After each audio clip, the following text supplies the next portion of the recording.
Hi, in this video I'll tell you about static function. You can go to my homepage and you can see the address here, and then you go to manuals, English, stability, and then it's article number 2. It said static functions.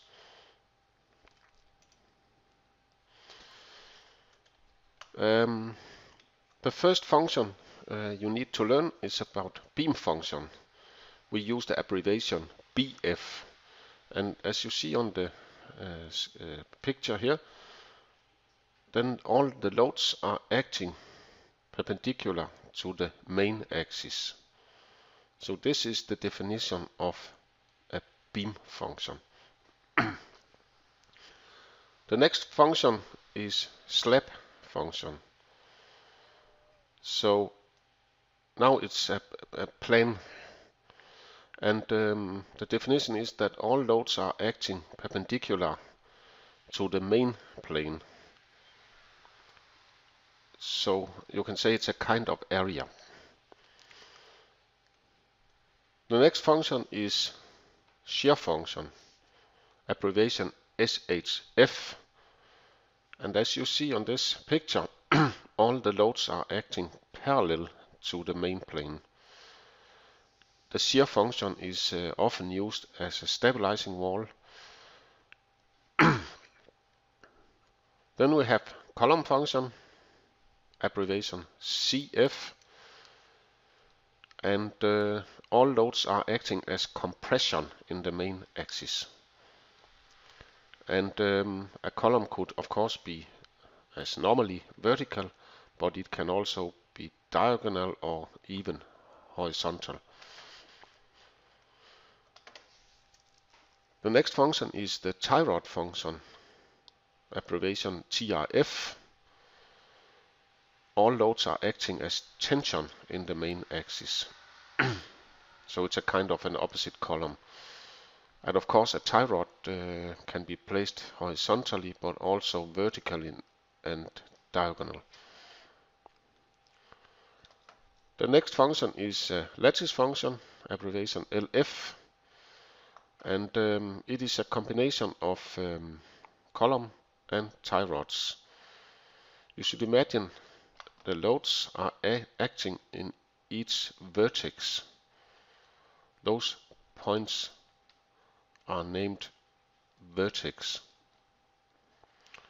So if you, for instance, have vertical loads, that could be from snow load, then the bottom chord in this lattice structure is tie rods, because here you have tension.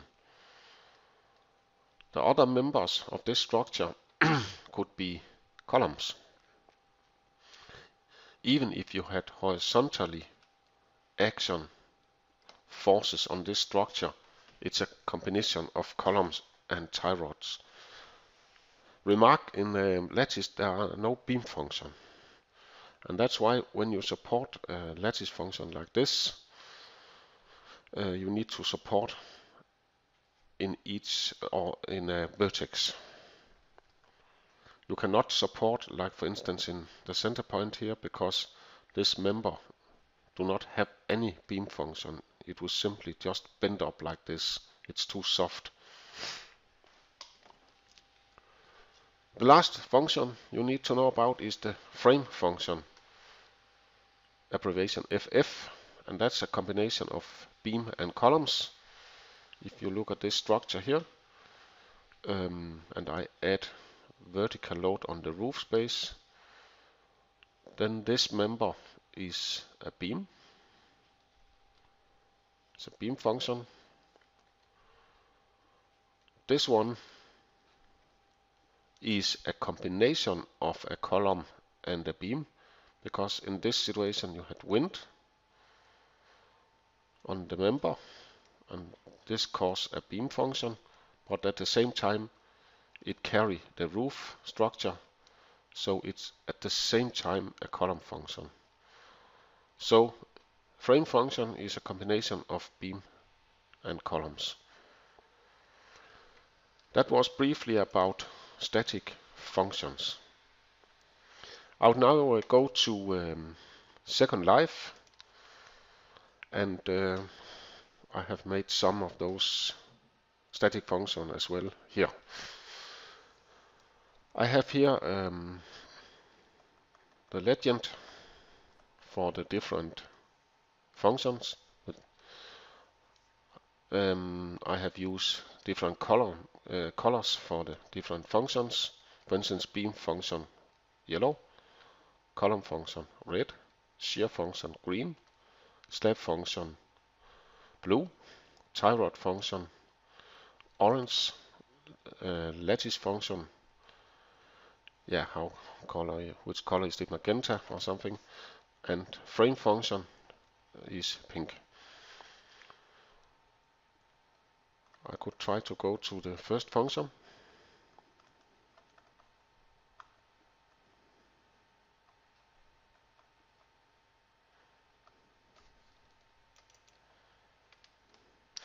Yeah, here you see the beam function. You should imagine all the red forces are actions and the green ones are reactions. And then I have the beam function here. All loads are acting perpendicular to the main axis.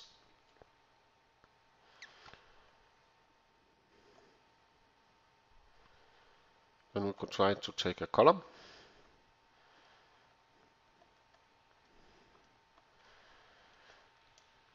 As you see here, columns can have different shapes. They can be squared, like this one.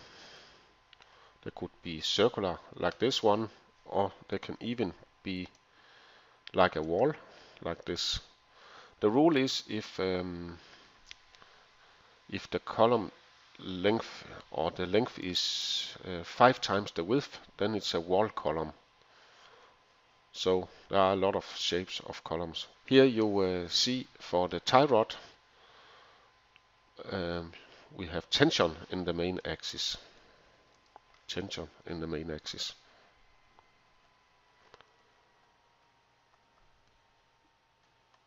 Then we go to the slab function, if it's possible to find. Try to look. Yeah, can take it like this. It's a slab function. As you see on the picture here, all loads are acting perpendicular to the main plane, and this slab is 4-sided supported. In this example, you can also see this example, it's only 2-sided supported, but it's still a slab function. And here you can see a slab, also a cantilevered slab. All loads are still acting perpendicular to the surface. Yes. Then we go to shear function.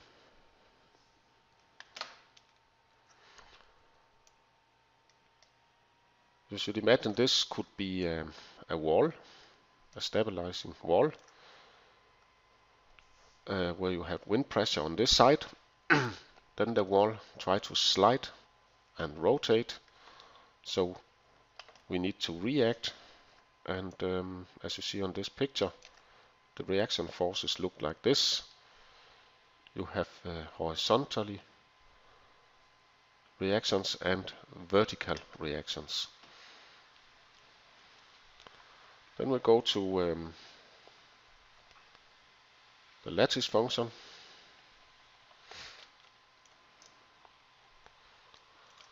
The definition of a lattice function is it is a combination of tie rods and column functions. Again, here you have the action forces in each vertex and the reaction here, colorized green.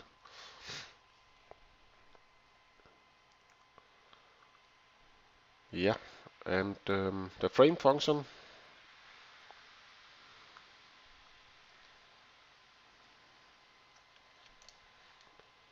it's a combination of